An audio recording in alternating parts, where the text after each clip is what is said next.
بسم اللہ الرحمن الرحیم۔ السلام علیکم ناظرین۔ جنات کی کمزوریاں کیا ہوتی ہیں؟ جنات ہم سے اعلیٰ نہیں ہیں اور نہ ہی فرشتوں سے اعلیٰ ہیں۔ یہ اللہ تعالیٰ کا فیصلہ ہے کہ انسان ہی اشرف المخلوقات ہے، لہذا اللہ تعالیٰ نے جنات کو بہت سی کمزوریاں بھی دی ہیں۔ لوگ انسان کی حیثیت سے ہمیشہ جنات سے ڈرتے ہیں، لیکن اگر وہ یہ جان لیں کہ جنات میں کتنی کمزوریاں موجود ہوتی ہیں اور وہ ہمارے درمیان میں جب آتے ہیں تو ہم اپنی بہت سی جو کمزوریوں والے خوف ہیں ان پر ہم بہت جلدی قابو پا سکتے ہیں۔ جنات بہت جلدی کوئی بھی سورت زور سے پڑھنے سے گھبرا جاتے ہیں۔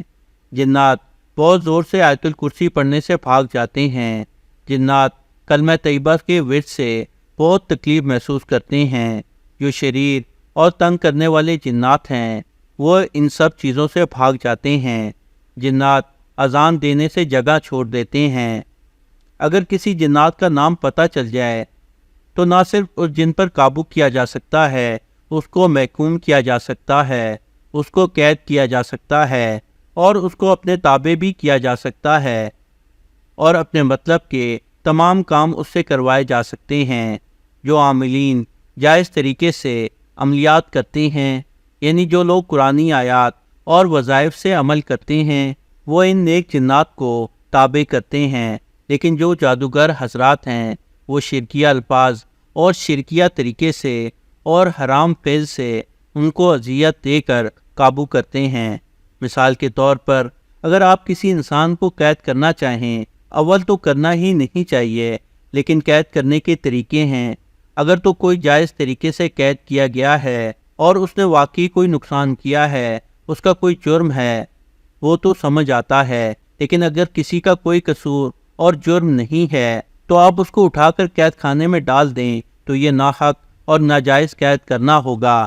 اسی طریقے سے جو جادوگر حضرات ہیں وہ معصوم اور شریر جنات دونوں پر قابو کر لیتے ہیں اور پھر ان پر ٹارچر کرتے ہیں، ان پر جملے کستے ہیں اور ان کو اذیت دیتے ہیں اور مخصوص عمل مخصوص وقت میں کرتے ہیں اور ان کو کہتے ہیں کہ اس وقت سے پہلے میرا فلاں کام کر کے آ جاؤ، اور اپنے کسٹمر سے پیسے لے کر جنات کو باؤنڈ کر دیتے ہیں اور ان سے کام نہ کرنے پر چراغ پر رکھ کر جلائے جانے یا بوتل میں بند کرنے کی دھمکی دیتے ہیں۔ ان بدبختوں کو یہ علم نہیں ہوتا کہ وہ بھی اللہ کی مخلوق ہیں اور آپ کو ان کو جواب دینا ہوگا، اور یہی وجہ ہے کہ ایسے عامل حضرات کی موت عبرتناک ہوتی ہے۔ یہ اتنی عبرتناک موت ہوتی ہے کہ جب کوئی جنات آزاد ہو جاتے ہیں تو وہی ان کو برباد کر دیتے ہیں۔ ایسے ہی ایک جادوگر کی کہانی ہمارے اس چینل پر موجود ہے، جو کہ بالکل سچی کہانی ہے، جس میں اس کی ساری داستان بیان کی گئی ہے کہ وہ کیسے جادو کیا کرتا تھا اور اس کی عبرتناک موت کیسے ہوئی۔ اس ویڈیو کا لنک میں اپنی اس ویڈیو کے ڈسکرپشن میں دے رہا ہوں، وہ ویڈیو بھی آپ لوگ ضرور دیکھیے گا۔ تو اگر آپ کو جنات کا نام پتہ چل جائے تو آپ ان کو تابع کر سکتے ہیں۔ یہی وجہ ہے کہ معصوم سے معصوم جن ہی کیوں نہ ہو، اس کو یہ بات پتہ ہوتی ہے، تو اگر کسی پر جن حاضر ہو تو آپ اس سے لاکھ پوچھتے رہیں، وہ آپ کو اپنا نام نہیں بتائے گا۔ یہ بھی مزے کی بات ہے، اگر وہ نام بتائے گا تو وہ اس کا اصلی نام نہیں ہوگا، وہ جھوٹ بولے گا۔ جنات بہت زیادہ جھوٹ بولتے ہیں۔ میں نے بہت سے عامل حضرات سے سنا ہے اور انہوں نے خود بھی بتایا کہ جنات انسانوں سے زیادہ جھوٹ بولتے ہیں، اور وہ اتنے کانفیڈنس کے ساتھ جھوٹ بولتے ہیں کہ وہ انسانوں کو بھی پیچھے چھوڑ دیتے ہیں۔ کہ اگر کسی کو دین کی نالج نہ ہو، جو دینیات کی طرف سے تربیت سے آگاہ نہ ہو، تو وہ ان کے ہاتھوں میں آ جاتا ہے، بلکہ جنات الٹا اسے قابو کر لیتے ہیں۔ اسی لیے جنات کی کمزوریوں میں سے یہ بھی ایک بہت بڑی کمزوری ہے کہ وہ اپنا نام ظاہر نہیں کرتے، جب تک انہیں یہ علم نہ ہو جائے کہ یہ عامل ہمیں تنگ نہیں کرے گا یا ہم سے کوئی ناجائز کام نہیں کروائے گا، یا انہیں یہ معلوم ہو کہ یہ عامل اتنا پاورفل ہے کہ وہ ان کا نام خود ہی معلوم کر لے گا، تو پھر وہ اپنا نام ظاہر کر دیتے ہیں۔ جنات کی کمزوریوں میں سے یہ بھی ہے کہ ان کو مٹھائی بہت پسند ہوتی ہے۔ جنات مٹھائی کے دیوانے ہوتے ہیں۔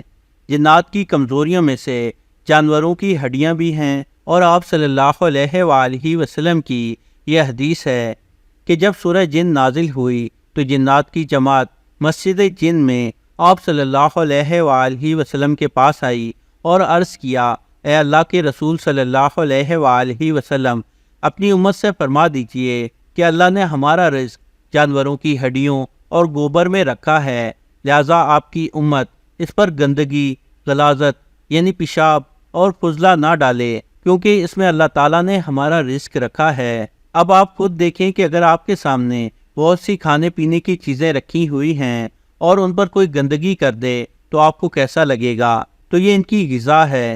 اسی طرح امام جعفر صادق نے فرمایا کہ جب تم گوشت کھاؤ تو ہڈیوں پر جو آخری ریشہ یا گوشت کا کنارہ لگا ہوتا ہے اسے چھوڑ دو، کیونکہ اللہ تعالیٰ نے اس میں بھی جنات کا رزق رکھا ہے، اور اگر آپ یہ بھی کھا لیں گے یعنی ہڈی بالکل صاف کر دیں گے تو امام جعفر صادق فرماتے ہیں کہ وہ تمہارے گھر کا رزق آ کر لے جاتے ہیں، کیونکہ اس میں اللہ تعالیٰ نے ان کا رزق رکھا ہوتا ہے۔ جنات کی کمزوریوں میں اور بھی بہت سی کمزوریاں ہیں۔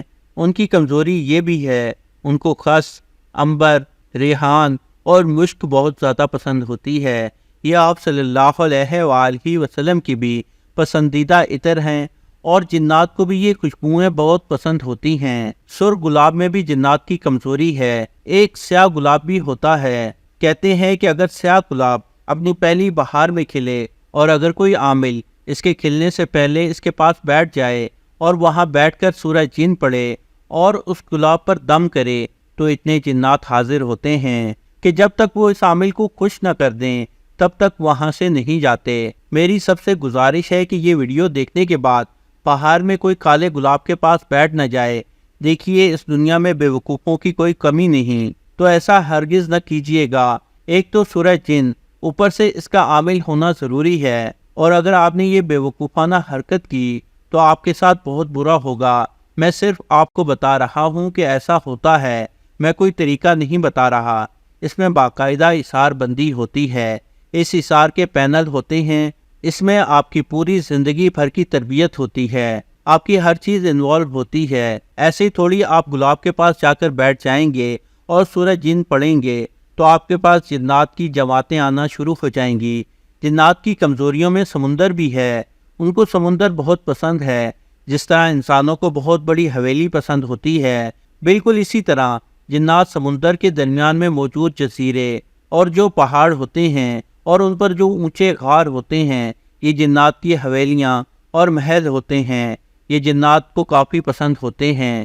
جنات کی کمزوریوں میں ایسی لڑکی بھی شامل ہے جو کنواری ہو اور اس کا وضو نہ ہو تو وہ جنات کی کمزوری بن جاتی ہے۔ اسی لیے بزرگوں نے فرمایا ہے کہ باکرہ لڑکی کو، خصوصاً جب اس کی شادی نہ ہوئی ہو، تو اس کو وضو میں ہی رہنا چاہیے اور ناپاک بھی نہیں رہنا چاہیے۔ یہی کمزوریاں جنات چھوٹے لڑکوں اور معصوم بچوں میں بھی تلاش کرتے ہیں۔ اگر کوئی لڑکا بہت حسین و جمیل ہے اور اس کی شادی نہیں ہوئی اور وہ بے وضو ہے اور اس نے کوئی پرفیوم وغیرہ لگائی ہے تو یہ لڑکوں کے لیے بھی اتنے ہی خطرناک ہوتے ہیں جتنے لڑکیوں کے لیے ہوتے ہیں۔ جنات کی کمزوریوں میں سے یہ کمزوری بھی ہے، اگر کوئی غلط طریقے سے قرآن مجید پڑھ رہا ہو تو سمجھ لیں ان کی پارٹی ہو جاتی ہے، یعنی کہ اب اس شخص کی خیر نہیں۔ آپ نے سنا ہوگا کہ کسی نے غلط طریقے سے قرآن پڑھا اور وہ پاگل ہو گیا، اس کا دماغ پلٹ گیا، کیونکہ فرشتے اور موکلین قرآن کی آیتوں کی حفاظت پر مامور ہیں۔ دیکھیں، مثال کے طور پر اگر کوئی غلط طریقے سے قرآن مجید پڑھ رہا ہو تو جس طرح انسان کو غصہ آ جاتا ہے اسی طرح جنات کو بھی غصہ آ جاتا ہے، تو یہ ان کی بہت بڑی کمزوری ہے کہ وہ پھر جمع ہونا شروع ہو جاتے ہیں اور کوشش کرتے ہیں کہ اس شخص کو نقصان پہنچا کر جائیں۔ اسی لیے اللہ تعالیٰ نے قرآن مجید میں فرمایا کہ تم پر لازم ہے کہ تم اس کو ٹھہر ٹھہر کر پڑھو۔ جنات کی بڑی کمزوریوں میں سے ایک کمزوری گندگی اور غلاظت ہے۔ جہاں بہت زیادہ گندگی اور غلاظت ہو اور بدبو ہو وہاں جن رہنا پسند کرتے ہیں۔ اسی لیے تو آپ صلی اللہ علیہ وآلہ وسلم نے فرمایا کہ صفائی نصف ایمان ہے، اپنے گھروں کو پاک رکھو۔ اور امام جعفر صادق نے فرمایا کہ رات بھر کا کچرا طلوع آفتاب سے پہلے گھر سے نکال دو، ورنہ سارے جنات و شیاطین رات بھر تمہارے رزق کو چاٹ کر بے برکتی میں تبدیل کرتے رہتے ہیں۔ اللہ تعالی ہمیں سوچنے سمجھنے کی توفیق عطا فرمائے اور اپنی حدود کی شناخت کی بصیرت عطا فرمائے، اور انسان کو اپنے درجے کو محسوس کر کے جنات کی حدود کو سمجھنے کی توفیق عطا فرمائے۔ تو ناظرین، یہ تھی ہماری آج کی ویڈیو، یقیناً آپ کو پسند آئی ہوگی۔ پسند آنے کی صورت میں اس ویڈیو کو لائک ضرور کریں اور ہمارا یہ چینل سبسکرائب کرتے ہوئے ساتھ موجود گھنٹی کا بٹن بھی دبا دیں۔ جزاک اللہ۔